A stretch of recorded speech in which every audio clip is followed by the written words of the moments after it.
Salam, xoş gördük dəyərli Cəfət TV izləyiciləri. Canlı yayında salamlayıram. Hər birinizi adət üzrə bugün də siyasi gündəm müzakirə edəcəyik. Studiyanın qonağı isə Milli Dirçəli Şərkət Partiyasının sədri istiqlallı deputat Fərəz Quliyevdir. Fərəz bəy, xoş gəlmisiniz. Hoş gördük və təşəkkür. Mən də sizi və tamaşaçılarına salamlayıram. Təşəkkür edirəm. Fərəz bəy ilə başlamaq istəyirəm. Dünən Prezident İlham Əliyevlə Ermənistan baş naziri Nikol Paşinyan arasında başlayan görüşdən yayılan informasiyalara görə Trib layihəsini, yəni bizim ümumizdə Zəngəzur dəhlizi layihəsini müzakirə ediblər. Zəngəzur dəhlizi ilə bağlı kifayət qədər əslində irəliləyişlər var. 8 avqust görüşündən sonra imzalanan Amerika prezidenti Donald Trump'ın da imzası olduğu həmin o sənəddən sonra müəyyən qədər irəliləyişlər oldu.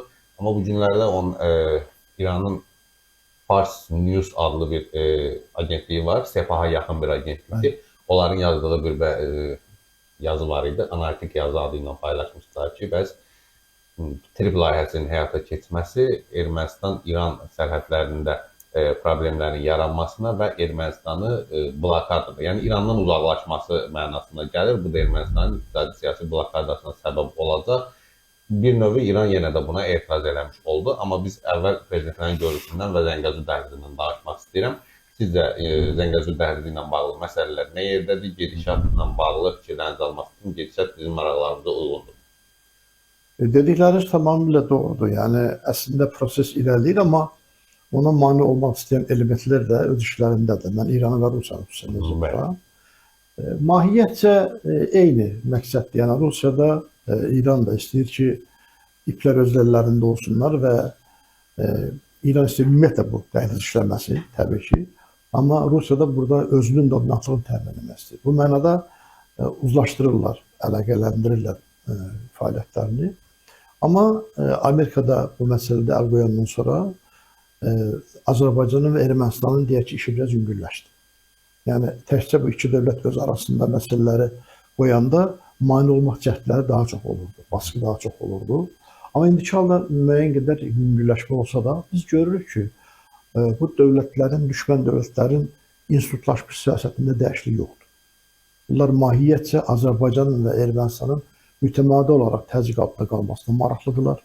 Düşmən kimi qalmasına maraqlıdırlar. Çünki bunlar təzyiq elementidirlər. Və İranın, Rusiyanın bu bölgədə at oynatması üçün, dominant olması üçün bu dövlətlərin Azərbaycanın və Ermənistanın dost olmaması lazımdır. Mütəmadi olaraq qarşıdurma lazımdır. Və üstəlik də iqtisadi maraqları vardı İranın. İstəyir ki, Zəngəzur dəhlizi işləməkdənsə ülkələr öz ərazisindən daşınsın. Birinci məsələ budur ki, müəyyən qədər sanksiyaları yara bilir. Çünki Avropa dövlətləri, Türkiyə başqaları tırları buradan keçirir. İkincisi də çox böyük vəsait götürür. Elə Azərbaycanın da Ermənistanın da buradan tırlar keçməsi və üstəlik də bazar münasibətlərində də İran tərəfi üçün bu sərfəli deyil. O mənada ki, artıq Ermənistan təkcə bu qara yolunun və dəmir yol açılmasında nəqliyyat vasitələrinin gedişindən istifadə eləmir. Bu yol həm də enerji daşıyıcılar yoludur. Həm tranzit ölkə kimi Ermənistan buradan pul qazanacaqdır. Həm də özünün neft məhsullarını, başqa yanacaq məhsullarını Azərbaycandan almaq ona sərfəlidir. Son dəfə artıq almağa başlayıb və artıq bəyanat da verdilər ki, xeyli dərəcədə bu fərq edir. Bəlkə qonşulardan Rusiyadan aldığı, İrandan aldığı bu daha ucuz başa gəlir.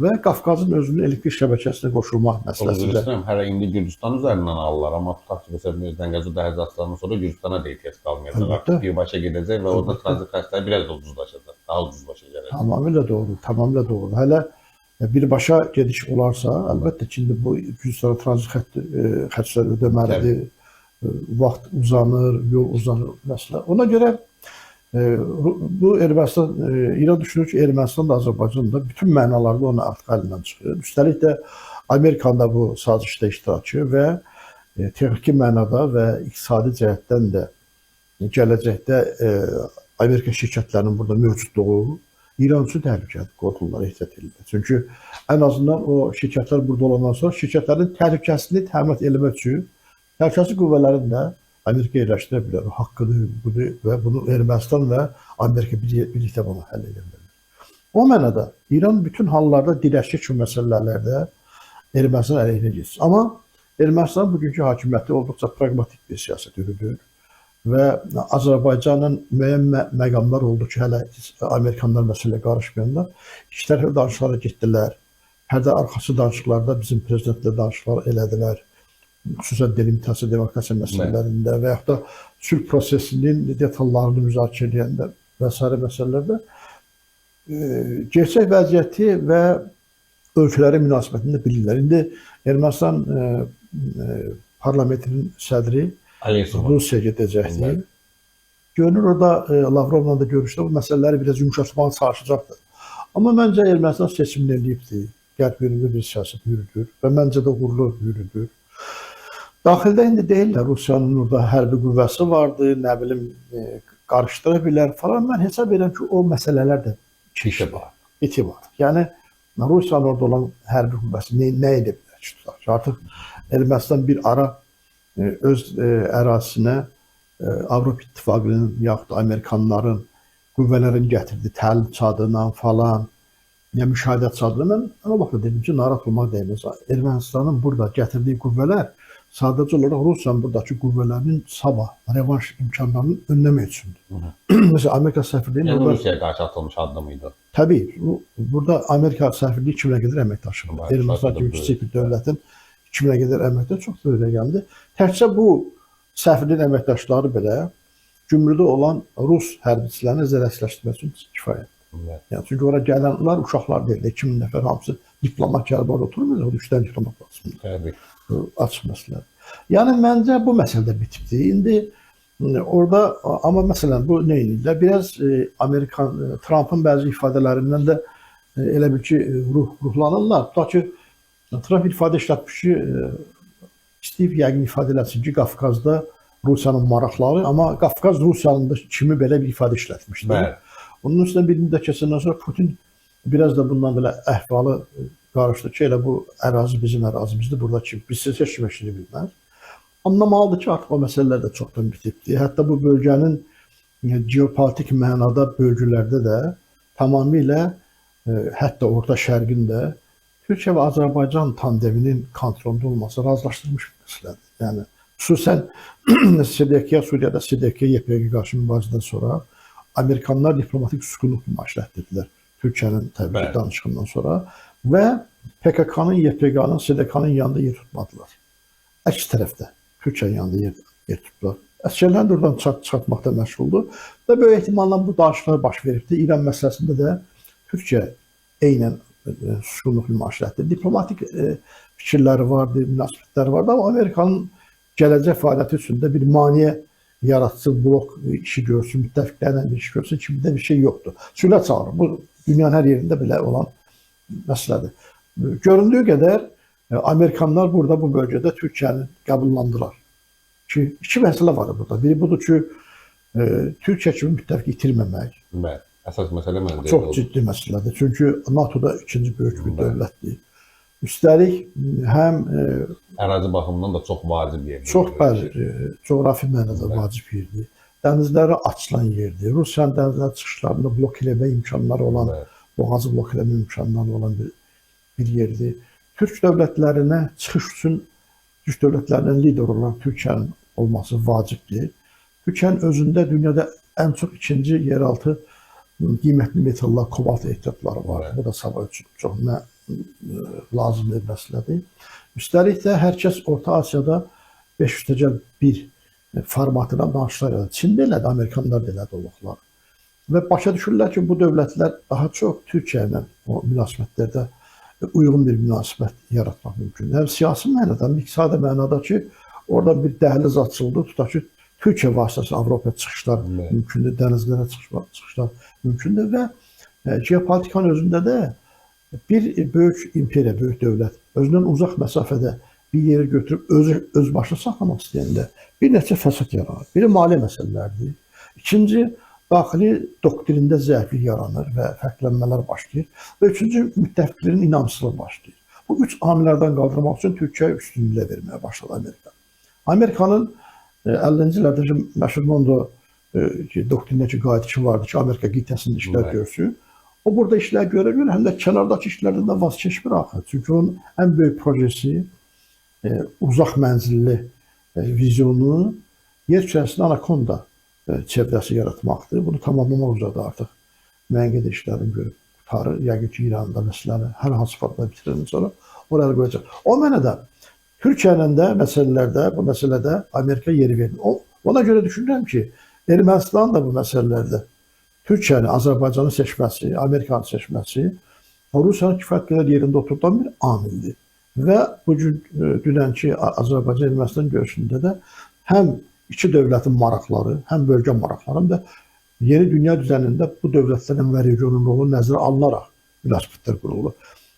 Mən hesab edirəm ki, Azərbaycan tərəfi çox ehtiyatlı, çox belə kəndinbaz əhvalı ilə məsələdə yürüyür. Çünki bugün həm günlük siyasətə doğru yürümək lazımdır. Həm orta vədəli, həm də uzun vədəli çox ehtiyatlı yürümək lazımdır.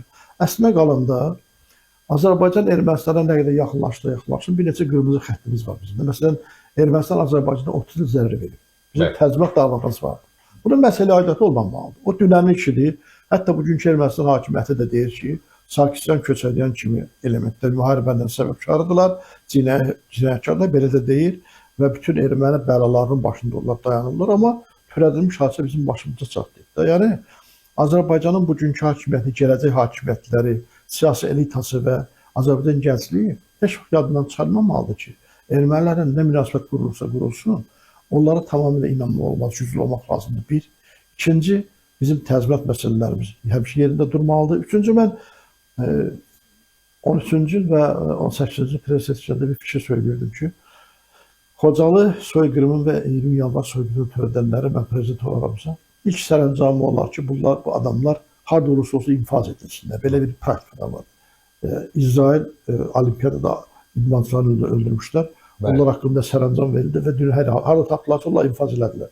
Yəni biz tarixi düşmənlərimiz olan, millət olaraq yox, fərd olaraq adamların cəzalandırılmasında gündəmdə saxlamalıyıq ki, dünya bilsin ki, bu ölkədən, bu millətdən zarafat eləmək olmaz. Bu amili nəzərə saxlamaqla bugün Ermənistanla əməkdaşlıq, gələcək baxışlarda ortaq davranma bölgənin təhlükəsizliyi və ölkəmizin təhlükəsizliyi çox vacibdir. Çünki bugün Paşinyan meydana tək buraxılarsa və orada revanşistlər iş başına qayıtmış olarlarsa, orada Ermənistanda yaranan destabilizasiya dolayısıyla Azərbaycan da çox pis təsir edir. Sabahdan savaş başlatmaq falan düzdür bizə problem yaratmaz. Amma irəliyə getmə məsələlərimizdə maneçiliklər törədə bilər. Vaxtımız alar. Xeyli vaxtımız alar. Bizə itkilər və müharibə lazım deyil. Azərbaycan sıfır problemli qonşuluq siyasəti yürüdüb həmişə. Məncə Paşinyan da ziyadəsi ilə məmnunluğunu ifadə elədi ki, artıq sülh oturuşubdur, heç kim buna mane ola bilməz. Və hətta bir-iki dəfə də bu Zəngəzur dəhlizindən bağlı soruşdunuz. Ermənistan bəyanatından sonra Zaxarova müdaxilə eləyəndə Ermənistan tərəf dedi ki, biz özümüz bu işləri eləyəcəyik, sizin qarşımağınıza ehtiyac yox. Açıq mətndən danışmağa başladılar. Bunların üzərinə gələnlərə çox təhqiramiz şəkildə Rusiyanın Salaviyevlara, başqalarına cavab verdilər. O mənada dünənki görüşdə də üzdə olan hələ anlaşmaları var ki, bizə məlum olan çox əhəmiyyətlidir. Amma altyapıda məncə daha o bayaq biz sadladığımız geopolitik fəsadlar, risklər müzakirə olunubdur təbii ki. Amma hər risk və bu cür sıxıntılar da fürsətlər də verir dövlətlərə. Təbii. Manevr imkanları. Təbii, Ermənistan və Azərbaycan bəlkə o sıxıntılar olmazsa bu qədər yaxınlıq da eləməzdilər. Heç Ermənistanda, heç Azərbaycanda. Çünki bu nəsillərin bir-birinə düşmənçiliyi var, nifrəti vardır. Bu arada var, Hələ qalacaq və uzun müddətdə təbii ki, davam edəcəkdir. Amma burada nə yaxınlaşdırdı? Ortaq bəla. Başa düşür ki, hər iki tərəf bunların dirişməsini istəyənlər var və bundan faydalanmaq istəyənlər var. Yəni, o risk, o həmlə, o baskı həm də fürsətlər yaratdı. Məncə, Azərbaycan tərəfi də, Ermənistan tərəfi də dünənki görüşdə o fürsətdən yararlanmaq üçün ilk adımlar atdı. Yeri gəlmişsən, o həmin Əbu Dabidə keçirilən görüş və ümumi tədbir nəticəsində cənab prezident İlham Əliyevə Zeyid İnsan Qardaşlığı mükafatı təqdim olundu. Bu fərq qədər beynəlxalq nüfuzu olan bir mükafatdır və təbrik edirik xalq olaraq, yəni çox önəmli, Azərbaycan adına fərq qədər önəmli bir məsələdir. Türkiyə məsələsinə qayıtmaq istəyirəm. İran və Türkiyə məsələsinə daha doğrusu. Türkiyə Rəcəb Tayyib Ərdoğan vasitəsilə İrana danışıqlar üçün təklif eləmişdi ki, vasitəçilik ola bilərik Amerika ilə İran arasında. Və ilkin variantda bu qəbul olunmuşdu. Hətta görüşlə bağlı müəyyən razılaşmalar da əldə olunmuşdu. Amma son anda İran Türkiyənin vasitəsilə imtina elədi və Omanı seçdi. Hı. Niyə Türkiyə vasitəsilə imtina elədi? Nüfuzun artmadığından mı çəkindi, yoxsa Türkiyə ilə İran arasındakı bu məlum bildiyimiz gərginliklər hələ də davam edir? Əvvəla mən də cənab prezidenti təbrik edirəm və ölkə prezidenti, mən müxalifət partiyasının rəhbəriyəm, amma dövlət məsələlərində dövlət bərkasının bir məsələ vardır və ölkə prezidenti məqamdır, dövlətin təmsilçisidir. Onun uğurları, ona verilən bir mükafat, millətə, dövlətə verilən bir mükafatdır və onu da əldə edibsə, o da nailiyyətdir, milli nailiyyətdir. Biz bütün çatışmazlıqlar həmişə demişik, daxili siyasətdə, sosial məsələdə, iqtisadi məsələdə, amma ciddi uğurlar da həmişə qiymətləndirməli ki, Azərbaycan siyasəti budur, xarici siyasətdə doğrudan çox ustah bir siyasət yürüdür. Hərbi siyasətlə həmişə bəyənmişəm və bu iki strukturun fəaliyyəti bizim üçün çox uğur gətiribdir. Qarabağ zəfərindən sonra əslində ermənilər biz möhkəm əzəndən sonra söhbət təkcə ermənilərdən gedir. Arxasında duran qüvvələr də əzdi, hərbi sənaye komplekslərini əzdi. Bizim üzərimizə göndərilən tankları biz Azadlıq meydanında sərgiyə qoymuşuq, qırılmış halda. Bu çox böyük bir uğurdur. Mən o dönəmdə də deyirdim ki, hərbi qənimətlər əslində hər şeyin göstəricisi.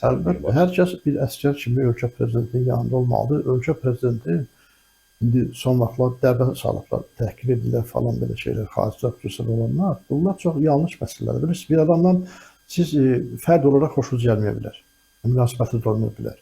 O bir məqamdır, prezidentlik məqamdır. O dövlət təmsil olunur, dövlət təmsil edir və ona görə o qələbədən sonra sülh mükafatını almaq təxminən nə yoxdur? Trump İran keçən dəfə nüvə obyektlərini vurandan sonra dedi ki, mən sülh məqsəddə bunu vurdum və sülh gətirdim. Biz də əslində onları vurmuşuq, yerlərini tutmuşuq, tartırmışıq və sülhpərvər kimi də görünür. Bu çox incə bir siyasətdir. Mən bayaq söylədiyim məqam da əslində buna oxşar bir məqam idi ki, biz ermənilərin təzminat davamımızı davam etdirməklə, cinayət törədən adamları cəzalandırmaqda maraqlı olmağımızla yanaşı, millət olaraq o millətlə və dövlətlə dövlətimizin mənafələri baxımından əməkdaşlıq və gələcəkdə sülh məsələlərini saxlamalıyıq. O mənada mən də bir daha ölkə prezidentinin və xalqımızı təbrik edirəm. Türkiyənin və Omanın bu məsələlərdə vasitəçi məsələsi ortada olanda indi dünən bir fikir deyildi ki, artıq danışıqlar dayandırıldı. Dünən belə bir fikir deyildi ki, Amerikanlar deyirdilər ki, bir neçə məsələ müzakirə olunmalıdır görüşdə. Nüvə məsələsi müzakirə olunmalıdır. Ballastik raketlərin uzaq mənzilli, yaxın mənzilli olması məsələsi müzakirə olunmalıdır. Orada daxildə baş verən hadisələrlə bağlı, insan hüquqlarla bağlı məsələlər müzakirə olunmalıdır və s. Və uranın təhvil verilməsi məsələsi. Amma İran tərəf yalnız bir məsələni, nüvə məsələsinin müzakirəsini açıq dedilər. O zaman Amerikanlar ya hər şey ya heç nə deyəndə, İranlar heç nə üstürün dedilər. Dünən axşam saatlarında buydu. Amma mən səhər baxdım ki, İran Xarici Nəzarətçi bəyanat verdi ki, biz Omanda görüşəcəyik, görüş olacaq. Sabah olacaq görüş eləyək. Böyük ehtimalla yəqin artıq bütün kanallar işləyibdilər. Çünki bundan sonra artıq bütün körpülər yandırılmış sayılırdı. O məqamdan sonra hərbi əməliyyatlar başlanmalıydı. Göründüyü qədər İran tərəfdə ehtiyat edibdi. Türkiyənin və Omanın seçilmə, hansının seçilməməsi, əvvəl Türkiyədə olmalı məsələlər. Əlbəttə, gərək İran ciddi şəkildə Türkiyə variantında dayanardı. İstanbul görüşündə. Çünki Türkiyə əslində zərbənin biraz vaxtının əvvəl vurulması qarşılanan dövlət oldu. Bəli, faktik olaraq. Niyə vaxtının əvvəl vurulmasını deyirəm? Çünki onun vurulacağı istisna olunmur. Bundan sonra da Amerikan zərbə vuracaq, bundan sonra da istisna olunmur. O hansı formatda olacaq başqa məsələdir. Nöqtə vuruşum olacaqmı?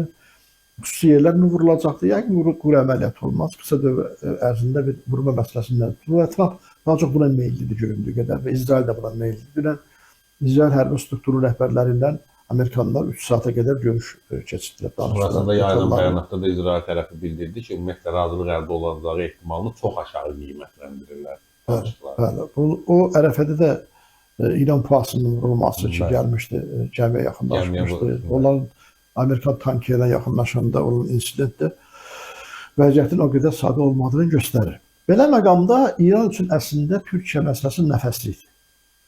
İndi niyə Oman seçildi? İran tərəf və İrana meyllilər daha çox o formada izah eləməyə çalışırlar ki, Oman məsələsində Omanda əvvəllər görüş olub, danışıq olubdur və danışıq yalnız nüvə məsələsində olubdur. İranın Omanı seçməsi daxili auditoriya üçün onu istəyir ki, imitasiya eləsin ki, biz elə o görüşləri davam etdiririk. Nüvə məsələsini danışırıq. İstanbul danışığına həm başqa dövlətlər də, regional dövlətlərin rəhbərləri də dəvət olunmuşdu, iştirak eləməlidirlər. Həm də böyük dövlətlərin də deyəsən, Avropadan da bəzi böyük dövlətlərin rəhbərləri olmalıdır. Bu yeni format idi. Yeni format, yeni müddəaların müzakirəsidir. Yəni, İran dolayısıyla İstanbul yox, Omanı seçməkdə əvvəlki formatda, danışıqda varam demək istədi. Amma məncə yanlışı ondaydı ki, Türkiyə kimi böyük bir vasitəçi ola biləcək bir gücün və prosesləri səngidən, dayandıran, İrana bir nəfəslik verən bir gücün ərazisində danışıqların imtina eləməsi məncə bundan sonra Türkiyənin özündə də müəyyən qədər rahatsızlıqlar yaradacaq. Çünki Arakçı ilə Fidanın görüşündə, mətbuat konferansında cənab Fidan bir söz dedi. Dedi ki, biz bölgədə sülh istəyirik, savaş istəmirik. Amma İran xalqın səsini eşitməlidir. Bu bir çox ciddi çağırış idi. İkinci bir şey dedi ki, İran bizlə bərabər PKK-ya qarşı mübarizə aparmalıdır. İşarə edir ki, biz bilirik ki, siz açmaçı oydu. Ki, siz İranın şimalında PKK dəstək verirsiniz. Nisbətən cənub-qərbində PETAK deyilən bir qruplar var. Onlara dəstək verirsiniz, silahlandırırsınız və Türkiyə təhdid yaradırsınız. Bu məsələlə mən bir toxunum qaydım. Əslində, Türkiyə bu İranın parçalanmasında ehtiyac edir məsələdə birisi orada Kürt məsələsi. Çünki 46-47-ci illərdə Muhabbat mərkəzi bir Kürdistan olub burada. Pişəvər dönəmində. Bunlar biraz ehtiyat edirlər o məsələdə. Amma məncə, məsələn, kökləri nədən ibarət? Məsələn, Suriyada Türkiyə söz sahibi olandan sonra orada qanuna hakimiyyət, bütün o PKK-nı, PYD-ni falanı, SDK-nı yerində tutdu. Onlardan sadəcə bir neçə məsələdə, dil məsələsi falan da razılıq var, amma heç bir müxtərdən falandan da söhbət getmədi. Silahlı qüvvələr də inteqrasiya olundu Suriya ordusuna, doğru mu? Əgər indiki İran arasında Güney Azərbaycan dövləti olarsa, oradakı azlıqların da eynən Güney Azərbaycan dövlətinin inteqrasiya olunması və sakitləşdirilməsi imkanları vardır və bu davamlı olan bir məsələ olar. Nəinki İranın mahiyyəti qalır, şəkli dəyişir, amma orada PKK da qalır, PETAK da qalır və Kürt iddialar da qalır. Bu çox təhlükəli bir şey olar. Buna məncə, mən bu 1-2 il əvvəl də bu məsələni müzakirə demişdim ki, onunla bağlı məncə Azərbaycan və Türkiyə Güney Azərbaycan projesini altyapıda oturub bir dəyərləndirməkləri lazımdır. Biz gələcək İranı necə görürük məsələsini, qarşılıqlı olarsa məsələlərin nə formada müdaxiləliyi məsələsini, biraz başqa qonşu dövlətlərdən biraz fərqli davranmalıyıq. Nəyə görə? Mən bu indi subyektiv fikrimdə, çünki biz 50 milyon Azərbaycandan danışırıq. Orada faktiki olaraq deməli 48 milyon Azərbaycanlı yaşayır. Bu rəsmi statistikada 52%-dir. Orada türklərin sayı və orada Azərbaycanlara qarşı, türklərə qarşı soyqırım olarsa, baskılar olsa falan biz başqa Gürcüstan kimi, başqa qonşu dövlət Ermənistan kimi, yəni başqa dövlət kimi müşahidəçi ola bilmərik. Biz o zaman o insanları xilas eləmək üçün bilməli şəkildə müdaxilə eləmə imkanlarını hətta nəzərdən keçirməliyik. Necə ki, girməliyik, bu zona yaratmalıyıq, onları qorumalıyıq. Biz başqa dövlətlərin qərb arasında müharibə olmaq düşüncəsini demirəm bunu. Amma onlara qarşı soyqırımın qarşı almaq üçün strukturlarımız var. O başqa şeydir. Gələcəkdə orada müəllimlər hazırlamaq olar, əgər orada müstəqillik olarsa, ordusunun yaranması kömək eləmək, Türkiyədə məzəmətə söhbət edir. Biz Güney Azərbaycana sahib çıxmalıyıq. Ona görə indi İranın Türkiyəyə qarşı bu cür davranışını izah edir ki, Omanda biz əvvəlki formatın davamı olaraq getdiyimizi nümayiş etdirmək zorunda elədik. Amma əslində işin kökündə Türkiyə qarşı qısqanclıq dayanır. Türkiyənin NATO üzvü olması və Amerikanın yaxınlıqlarından, xüsusən Suriyada son əməliyyatlardan sonra güvənməmək məsələsi dayanır. Və xatırlayırsınızsa bir müddət əvvəl İran tərəfindən nə bir ultimatum da verilirdi ki, əgər savaş başlayarsa biz qonşu dövlətlərin, hətta o cümlədən Türkiyə nəzərdə tutulurdu. O ərazilərə də zərbə vura bilərik. Yəqin ki, İncilik hərbi bazasını nəzərdə tuturdu. Qətərdə, başqa yerlərdə. Konkret ad açıqlamışdı Türkiyə ilə bağlı. Yəni, hətta bunun deyək ki, düşüncəsində bu da vardısa, ona görə Türkiyədə görüşün keçirməməsi, bu da bayaq bir söhbətimizdən əvvəl dedik, Zəngəzur məsələsində düşmən dövlətlərin institutlaşmış siyasəti. İranın da Türkiyəyə qarşı institutlaşmış bir düşmən siyasəti var. Və onun o baxımdan nə formada bəzirsə bəzəsin, pərdəlirsə pərdələsin, kökündə məncə bu dayanır, amma məncə yanlış elədi. Amma Türkiyədə İranın qara qaşı gözdən vurulmuyor. Bu hesab kitablarında daha çox düşünür ki, böyük fəsadlar olmasın deyə ki, bu parçalanmalardan sonra nə olacaqdır? O 50 olan nüvə 400 kilogram zənginləşdirilmiş nüvə kimə veriləcəkdir? Uran kimə veriləcəkdir? Raketlər İranın xüsusən deməli şimali qərb hissəsi, dağlıq ərazilərdə əsasən ballistik raketlər orada yerləşir. Bu Türkiyənin sərhəddə düşür bu ərazilər. Əsasən orada yerləşir və Amerikanlar da bunu bilirlər. Biz burada bunu danışsa bunu Amerika dünəndən Təbii ki.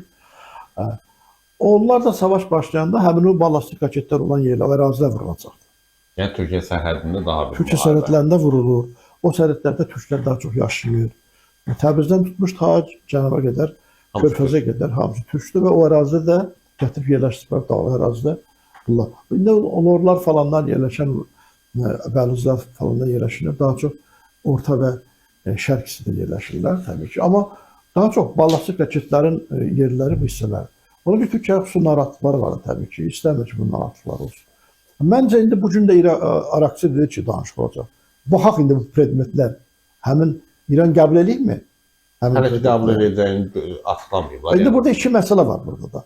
Məsələn, Pezeşkiyan və Arakçı danışıqlarda maraqlı görünürlər, məktubda yazmışdılar falan. Amma Xameneyi birmənalı şəkildə heç bir danışığı qəbul eləmir, heç bir müzakirə usula bilməz falanlar. Biz ballistik raketlərimizin o orta mənzil, uzaq mənzil olmasını heç kimə görə necə deyirlər, tənzimləmirik deyirlər. Uran heç kimə belə fikrimiz yoxdur. Dinc nüvə dövləti kimi biz istəyirik bundan özümüz istifadə edək. Bu proqramda dayanmayacaq kimi bəyanatlar verirlər. Nə danışacaqlar sabah bilmirəm mən. Amma hər halda gərginlik var. Amerikanlar da təbii vaxt qazanmasıdır. Niyə? Bəziləri deyirlər ki, gətirib gəlmə dayanıb, da niyə vurmur? Bu da rahat məsələ deyil. Məsələn, məncə hesablaya bilmirlər məhdələrini. Yox, o deyil. Məsələn, Hindistan, Hind okeanından ta Bəstiyə qədər, Körfəzinə qədər birinci orada Amerikanların hərbi bazaları o sərhədlərdə, quru ölkələrdə bazaları vardı və dənizdə də gəmiləri vardı. Bunlar hamısı təhlükəsizlik təmin olunmalıdır. Çox hərbiçisi vardı. Havada müdafiə sistemləri olmalıdır bundan başqa. Çünki əks reaksiyalar olacaqdı. Total şəkildə misilləmə, ballistik raket hücumları, dron hücumları, dənizdən pilotsuz gəmilərin hücumları bunlar qarşılamalıdır. Üstəlik də ikinci gəmi, deyək ki, flotun da gətirməyə hazırlaşırlar artıq bunlar. Əgər bu da gələcəksə çox böyük artıq savaşdan söhbət gedir. Yəni, çünki burada bir başqa məsələ də var idi. Danışıq predmeti olaraqdan paralel orduların ləğv olunması, proksi qüvvələrin dayandırılması məsələsi qoyulur. İran buna da yox dedi. Açıq şəkildə yox dedi. Bu da bir qəbul eləmir onlara dəstək verir. Ona görə məsələ çox mürəkkəbdir. İndi bu danışıqlardan məncə hər iki tərəf vaxt qazanır. Hər halda sabahların müəyyən qədər məsələyə gələcək, sabah görüş olacaq. Hər halda düzdür, bu məsələni sizdən də soruşum, qısaca bir cümləlik cavab versəz kifayət edir. Müharibə olacaq, olmayacaq. Yox, bunu indi heç kim konkret deyə bilməz, amma bütün hallarda yəni danışıqlar baş tutmasa. Yox, danışıqlar baş tutmasa bilməli şəkildə böyük savaş olur. Böyük savaş olur. Amma hətta baş tutana qədər də, baş tutsa da belə izah amili var ortada. Mütləq şəkildə İranın o nüvə obyektləri yenidən vurulması, sonra iqtisadi cəhətdən sarsıldırılması məsələsi, limanların vurulması falan kimi bir zərbə mütləq İrana vuracaqlar ki, İran uzun müddət özünə gələ bilməsin. Yəni İranı dəyişməkdə konkret olaraq qərarlıdırlar. Məsələn, hərə bir cür görməsi. Amma variantında. Məsələn, əslində Amerikanlar üçün nə lazımdır? Oradakı bir rejim, bunlara uyğun bir rejim olsun. Venezuelada olduğu kimi. Gəlsin qiymətli metalları Bəlucistan tərəfdən, Pakistan tərəfdən götürsün. Nə bilim, Cənub tərəfdən neftini götürsün. Bu istədiyi falan olsun. Ticari məsələsi. Ticari sözcüsə başqa maraqları var. Rəngin dəyişsə belə bu imperiya əlində uran olmasın, raket olmasın və buna təhlükə törətməsin. daxili qüvvələri biz müzakirə eləmədikdə deyək ki, daxili qüvvələrin öz istəkləri var. Təbii. Əyvaz ərəblərin öz istəyi var, lorların, bəluçların, nə bilim türklərin, türkmənlərin, Azərbaycan türklərinin. Bu da çox ciddi amildir. Ona görə burada vəziyyəti proqnozlaşmaq çox çətindir, amma hər halda İran bütün şərtləri qəbul eləyəcəksə ki, bu çox inandırıcı görünmür, o halda zərbə olmaya bilər. Amma bu da çox az təsəvvür oluna bilər məsələdir. Çox təşəkkür edirəm Fərəc bəy. Mən təşəkkür edirəm. Vaxtınızdan ayırdınız, dəvətimi qəbul elədiniz, gəldiniz. Dəyərli